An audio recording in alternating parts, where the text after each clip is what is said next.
बच्चों, तो चलिए शुरू करते हैं। हम कक्षा 12 में जो हमारा टॉपिक चल रहा है प्रोबेबिलिटी, उसमें 13.3 एक्सरसाइज शुरू करनी है। बेस पर में मैंने थ्योरी लास्ट लेक्चर में करवा दिया है। अब हम करेंगे ये क्वेश्चन, ठीक है। तो फर्स्ट क्वेश्चन देखिए, और फर्स्ट क्वेश्चन में यहाँ देखिए क्या लिखा हुआ। एक्सरसाइज नंबर हमारी 13.3 चल रही है। तो क्वेश्चन नंबर हमारा चल रहा है फर्स्ट, मतलब स्टार्ट ही करना है आज। तो ध्यान से आप देखते रहना, क्योंकि ये थोड़े लेंदी क्वेश्चन है ना, तो हम कनेक्ट थोड़े ढंग से कर पाएंगे। देख लेना। एक क्लस में 5 लाल और 5 काली गेंदें हैं। तो एक हमारे पास क्लस है, तो क्लस में लाल गेंद, तो लाल गेंद कितनी है हमारे पास? 5 है। और काली गेंद कितनी है? ये भी कितनी है? 5 है। यादृच्छा एक गेंद निकाली जाती है, तो हमें एक गेंद निकालनी है। इसका रंग नोट करने के बाद पुनः कलश में रख दी जाती है। हमें पहले एक बॉल निकालनी है, फिर हम उसके रंग की बात करेंगे, और फिर हम वापस उसे रखेंगे कलश में। तो पुनः निकाले गए रंग की 2 अतिरिक्त गेंद कलश में रख दी जाती है। मान लीजिए हमने पहली जो बॉल निकाली है, पहली जो गेंद निकाली है वो लाल कलर की है। तो पहले तो इसे निकालना है, तो उसकी प्रायिकता हम लिख लेंगे। फिर उसे पुनः उस कलश में रखना है, और फिर उसी कलर की 2 बॉल और एक्स्ट्रा उस कलश में रखनी है हमें, है ना। फिर आगे लिखा हुआ है, तथा कलश में से एक गेंद निकाली जाती है। फिर एक गेंद और निकाल रहे हैं, तो दूसरी गेंद की लाल होने की प्रायिकता क्या है? ठीक है। तो ये जो क्वेश्चन है वो हम बेस प्रमेय के थ्योरम से नहीं करेंगे, ये हम सीधा करेंगे, है ना, जिसे हमारे कॉन्सेप्ट के आधार पे। तो पहले तो मुझे बताओ, पहले हमें एक गेंद निकालनी है, तो मैं लिख लेता हूँ पहले। माना प्रथम निकाली गई गेंद लाल है, तो उसकी प्रायिकता। अब आप लोगों को यहाँ पता होना चाहिए। बताइए मुझे एक बात बताओ, लाल बॉल कितनी है? 5, और कुल कितनी है? 10। तो इसकी प्रायिकता कितनी आएगी? 1/2। अब ये बोला है कि जिस रंग की बॉल आपने निकाली है ना, उसे वापस रखना है। तो अब बताइए बॉल कितनी है इसमें? क्लस में बॉल अभी भी 10 है, लेकिन ये बोल रहा है कि जिस कलर की बॉल आपने निकाली है, ऐसी 2 बॉल और मिलानी है। तो आपने कौन से निकाली है? लाल। तो अब मैं लिखूंगा प्रश्नानुसार, लाल रंग की 2 गेंदें कलश में रखी जाती है। तो अब कितनी बॉल हो गई? अब लाल रंग की गेंद कितनी हो गई? अब तो लाल रंग की पहले 5 थी, तो 2 और मिला दी तो 7 हो गई। अब देखिए दूसरी गेंद निकालनी है हमें। तो अब मैं लिखूंगा, अब दूसरी गेंद के लाल होने की प्रायिकता। तो अब बताइए लाल बॉल कितनी है हमारे पास? 7 है। और कुल बॉल कितनी है हमारे पास? अब 12 है। 12 कैसे हुई? क्योंकि 10 तो पहले थी, 2 आपने और मिलाई है इसमें, तो 12 हो गई। और लाल रंग की कितनी है? 7। तो अब ध्यान से देखना। अब अभी तो हमने पहले ये माना था कि माना प्रथम निकाली गई गेंद लाल है, पर ये जरूरी थोड़ी है। पहले जो आपने बॉल निकाली है वो चलो एक बार आपने मानना है कि वो लाल रंग की है, पर वो काले भी तो हो सकते थे। इसलिए मैं यहाँ लिखूंगा पुनः माना, हम दोबारा मान रहे हैं, माना प्रथम निकाली गई गेंद, उसका रंग हम चेंज कर देते हैं। पहले लाल था, अब लिखेंगे गेंद काली होने की प्रायिकता। तो काली होने की प्रायिकता हम लिख रहे हैं, बताइए काली बॉल कितनी है इसमें 5, कुल कितनी है 10, तो आएगी 1/2। अब वही बात वापस इसने बोली है कि जो बॉल आप निकाल रहे हो ना वैसी 2 बॉल और मिलानी है। अब बताइए आपने काली बॉल निकालनी है तो फिर आप मिलाएंगे 2 बॉल और, वो भी कौन से कलर की, काली। तो फिर मैं लिखूंगा, देखिए प्रश्नानुसार 2 काली गेंदें कलश में रखने पर काली गेंदों की संख्या, तो अब काली गेंद कितनी हो गई 7 हो गई। अब ध्यान से देखो, मैं फिर बता रहा हूं आपको, पर निकालनी जो दूसरी बॉल है ना वो लाल कलर की है, दूसरी बॉल निकालनी कौन सी है, लाल कलर की है। तो अब मैं लिखूंगा, तो अब लाल दूसरी गेंद के लाल रंग की होने की प्रायिकता। आप लोगों को पता है कि अब जब आपने मिलाई जो बोले हैं वो काले रंग की है, तो लाल रंग की अभी भी 5 ही बोले, लेकिन कुल कितनी है 12 है, कुल तो 12 हो गई ना। तो ध्यान से देखो, हमारे पास 2 कंडीशन बनी है। तो अब ओवरऑल हम जब प्रायिकता की बात करेंगे, मैं यहाँ लिख देता हूँ, ध्यान से देखना। पहले आपको एक बॉल चुननी है और उस बॉल को चुन लिया, उसके जैसी उसके समान रंग की आपको 2 गेंदें मिलानी है। फिर आपसे ये पूछा गया दूसरी गेंद के लाल होने की प्रायिकता। तो पहली कंडीशन में देखिए लाल होने की प्रायिकता हमारे पास 7/12 आई है और अब आई है 5/12। तो इसमें प्रायिकता में भी प्रायिकता है, क्यों? क्योंकि पहले आपको रंग चुनना है और फिर आपको दोबारा भी और दूसरा रंग चुनना है। तो अब मैं लिखूंगा, जो ध्यान से देख लेना, पूरी थोड़ी लिखनी पड़ेगी आपको। तो मैं ये लिखूंगा, क्लस में से एक गेंद को यादृच्छा चुना जाता है तो दूसरी गेंद के लाल होने की प्रायिकता। तो मुझे ये बताओ, पहले तो बॉल कितनी चुन रहे हैं हम 2, तो प्रायिकता दोनों की लिखनी पड़ेगी। पहले जो वो बॉल चुनी है तो उसकी प्रायिकता 1/2 है, पहली बॉल की प्रायिकता 1/2 है, और पहली कंडीशन में दूसरी जो लाल बॉल चुनने की प्रायिकता 7/12 है। तो यहाँ लिखूंगा मैं 7/12 प्लस। अब ये प्लस क्यों लिखा है? जब एक क्वेश्चन में एक से ज़्यादा कंडीशन बनती है तो वो सभी प्रायिकताओं को हम जोड़ते हैं। तो यहाँ दूसरी जो कंडीशन है उसमें देखिए वापस वही बॉल चुनने की प्रायिकता तो 1/2 है, पहली बॉल चुनने की प्रायिकता 1/2 है, लेकिन दूसरी बॉल चुनने की प्रायिकता 5/12 है।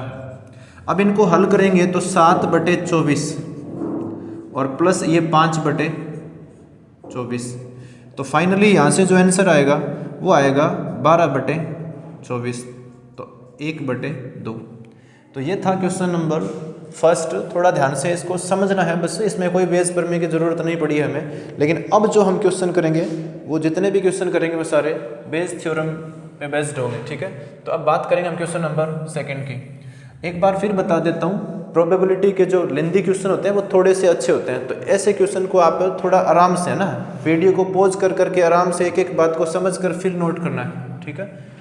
क्वेश्चन नंबर सेकंड की बात करेंगे, उसमें देखते हैं क्या लिखा हुआ है।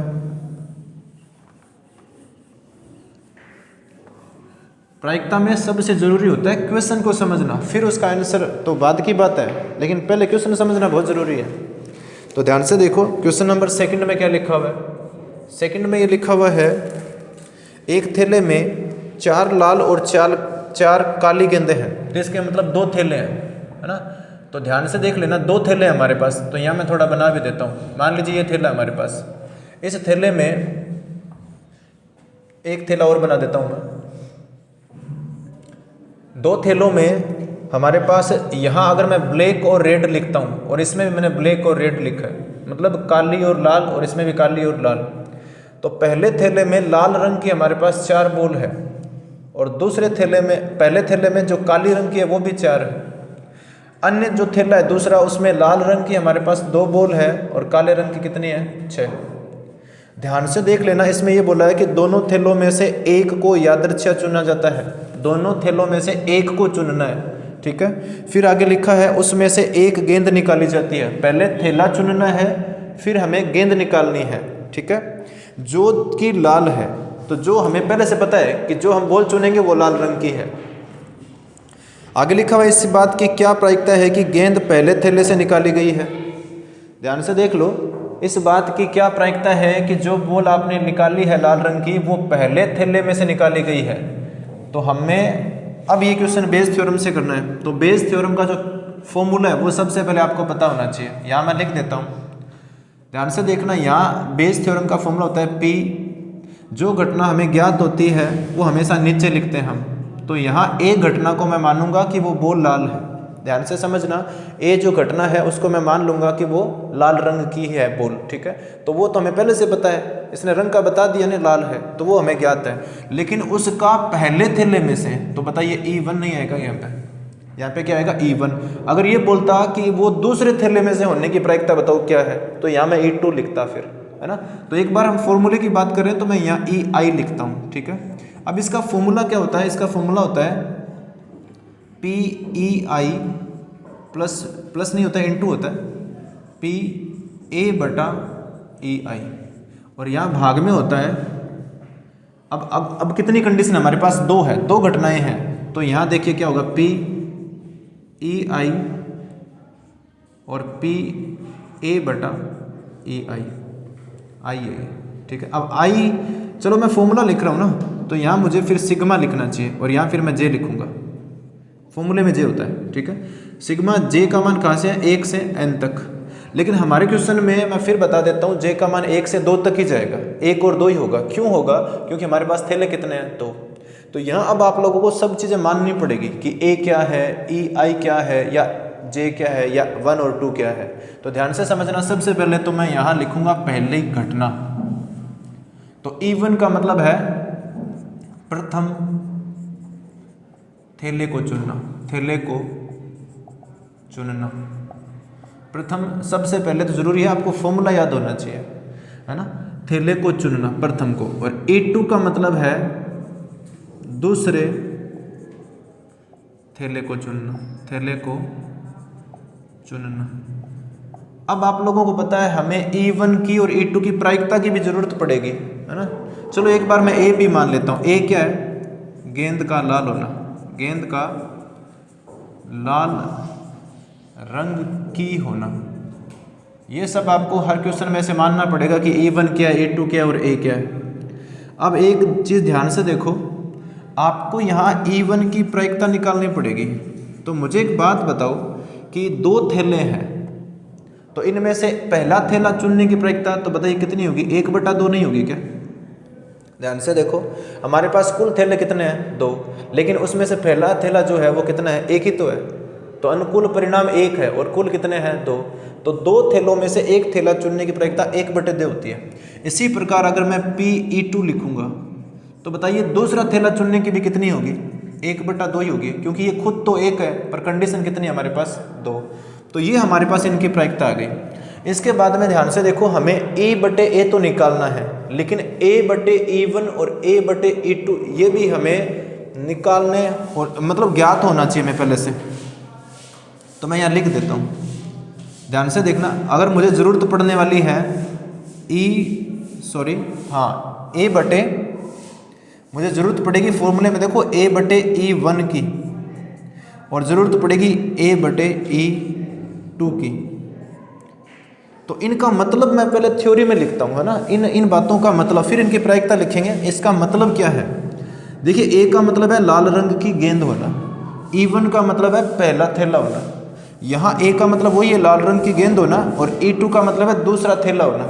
जो भाग में लिखा होता है वो चीज़ें हमें ज्ञात होती है, और ऊपर वाले की हम ज्ञात करते हैं।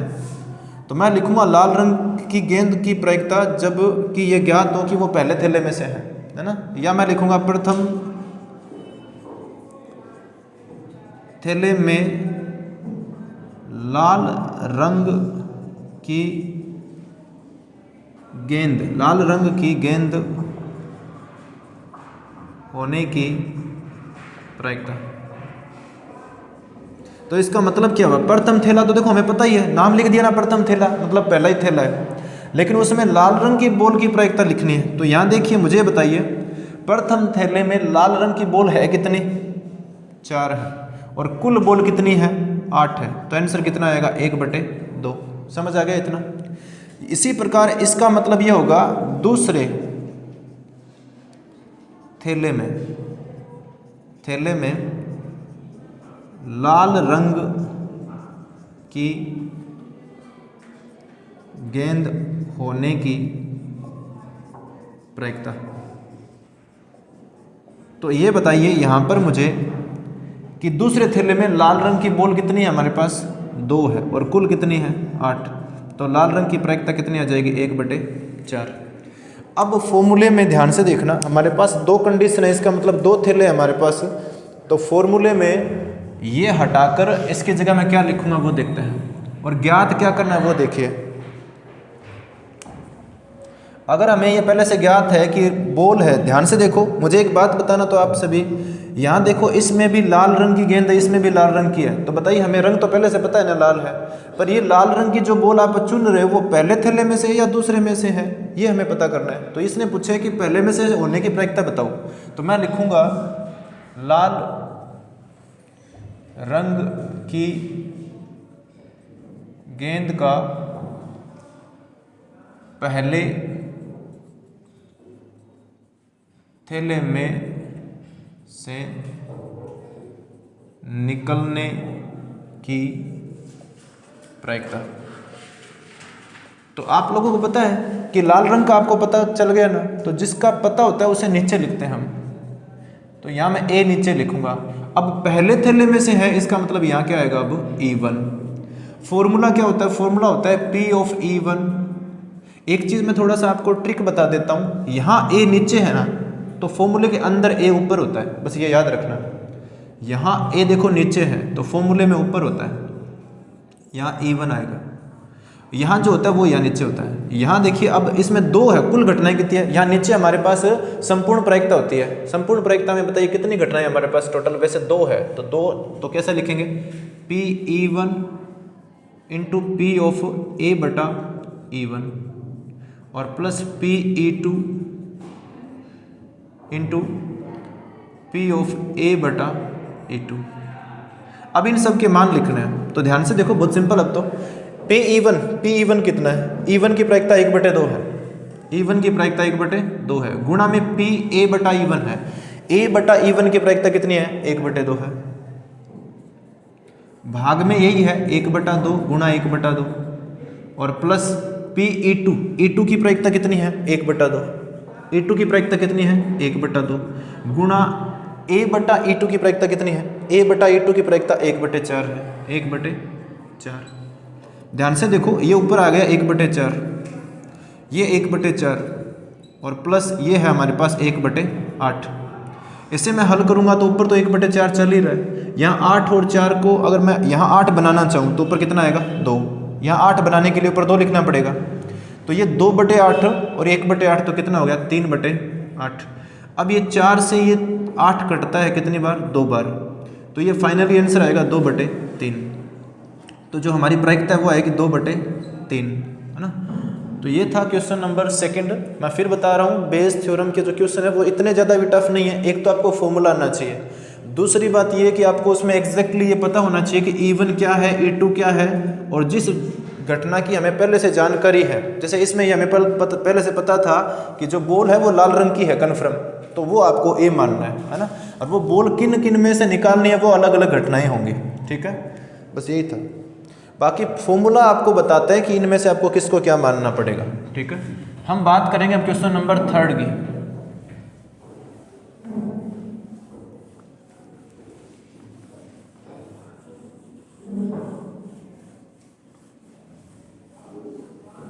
थर्ड क्वेश्चन देखिए, थर्ड क्वेश्चन में क्या लिखा हुआ है, मैं फिर बता रहा हूँ, थोड़े से लेंदी क्वेश्चन है तो इनको थोड़ा आराम से समझ लेना। एक एक चीज़ मैं आपको बताते हुए चलूँगा ये लिखा हुआ, यह ज्ञात है कि महाविद्यालय के छात्रों में से 60% छात्रावास में रहते हैं और 40% छात्रावास में नहीं रहते हैं। तो यहाँ दो घटनाएं हो गई, एक में छात्रावास में रहने वाले और दूसरा छात्रावास में नहीं रहने वाले। तो मैं एक घटना को E1 मानता हूँ, तो मैं लिखूंगा छात्रावास में रहने वाले, छात्रावास में रहने वाले विद्यार्थी। अब इसकी प्रायिकता भी लिख ही लेते हैं। तो पहली घटना की जो प्रायिकता है उसमें परसेंट दिया हुआ है आपको, 60% है। 60% का मतलब 60/100 होता है, तो कितना आएगा 0.6। दूसरी घटना है वो है छात्रावास में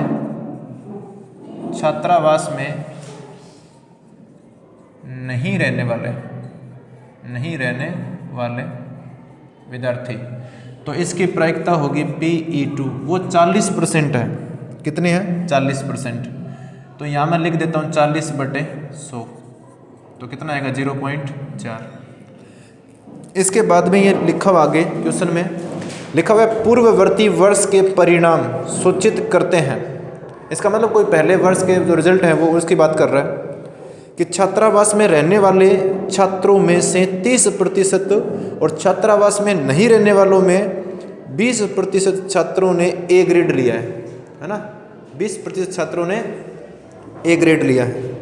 वर्ष के अंत में महाविद्यालय के एक छात्र को चुना गया है। जब रिजल्ट अनाउंस हो रहे हैं तो उस टाइम उन सभी बच्चों में से एक स्टूडेंट को चुना गया है और उस स्टूडेंट में यह पाया गया है कि वो A ग्रेड का है। तो इसकी क्या प्रायिकता है कि वह छात्रावास में रहने वाला है।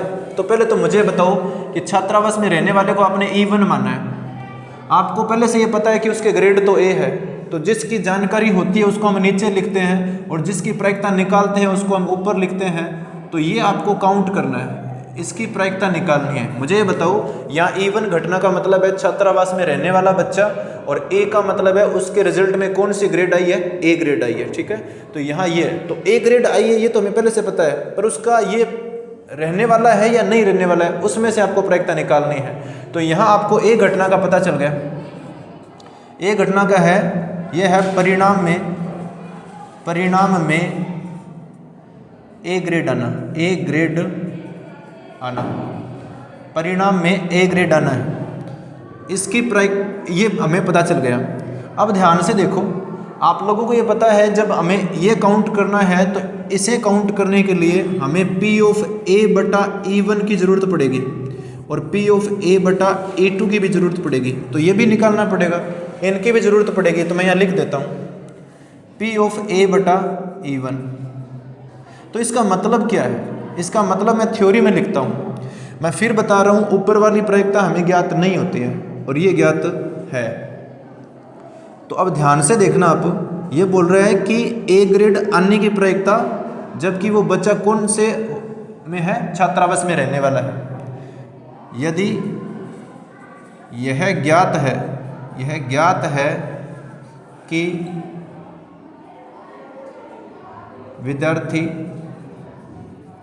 विद्यार्थी छात्रावास में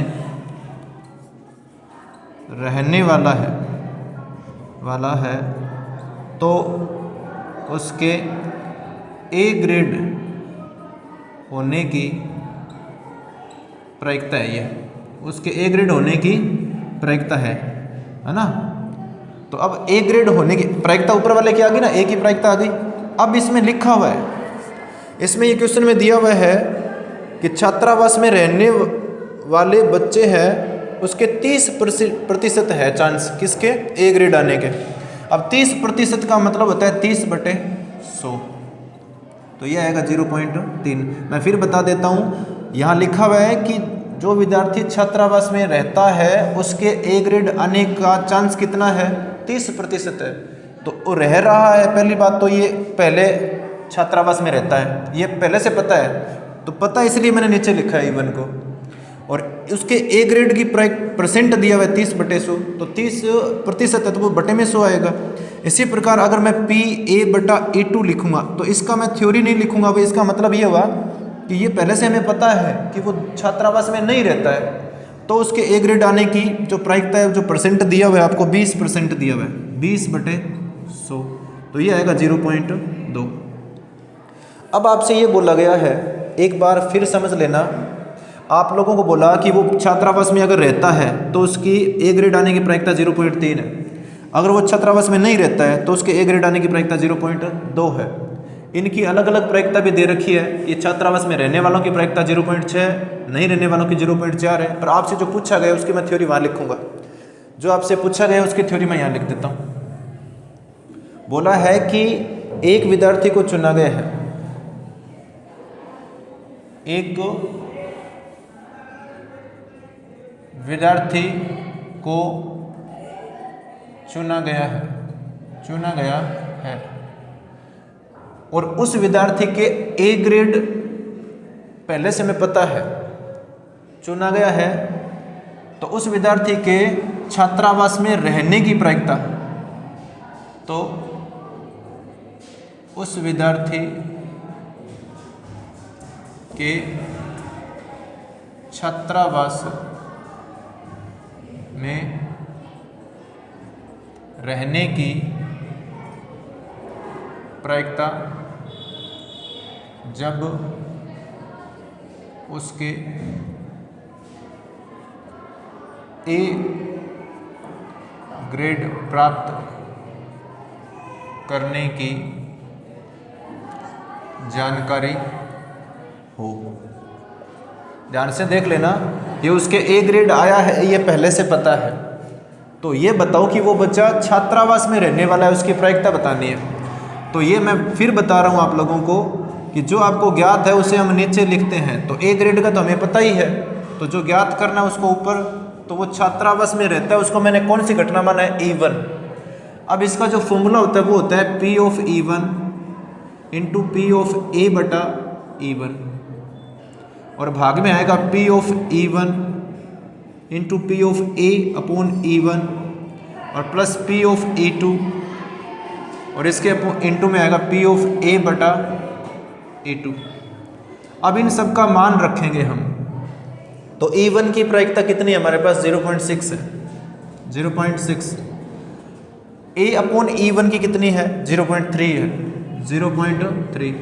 तो ये यहाँ सेम ही आएगा 0.6 इंटू 0.3, क्योंकि ये जो ऊपर है वही यहाँ है, प्लस E2 की प्रायिकता कितनी है हमारे पास, 0.4 है, 0.4, और A/E2 की कितनी है, 0.2 है, 0.2। यहाँ इनको गुणा करेंगे तो आएगा 0.18, ये भी 0.18 आएगा, ये 4 दूना 8 मतलब 0.08 आएगा। इनको हल करेंगे तो 0.18 ही आ रहा है, और यहाँ आएगा 0.26। हल करेंगे, पॉइंट से पॉइंट कैंसिल आउट हो गया, तो यहाँ बचेगा 9/13। ये हमारा फाइनली आंसर आ गया, 9/13। 9/13 हमारा फाइनल आंसर होगा, 9/13 हमारा फाइनल आंसर होगा। अब हम बात करेंगे, तो नेक्स्ट जो क्वेश्चन, ये क्वेश्चन नंबर था आपका 3rd, है ना। अभी क्लास लेक्चर का टाइम हो गया है, तो अब हम जो बातें हैं नेक्स्ट इस एक्सरसाइज की वो हम करेंगे नेक्स्ट लेक्चर में। तब तक के लिए आप देखते रहिए RNTS स्कूल सरदार सर। आप लोगों को अगर ये हमारे वीडियोज अच्छे लगते हैं तो ज़्यादा से ज़्यादा शेयर करो, सब्सक्राइब करो। धन्यवाद।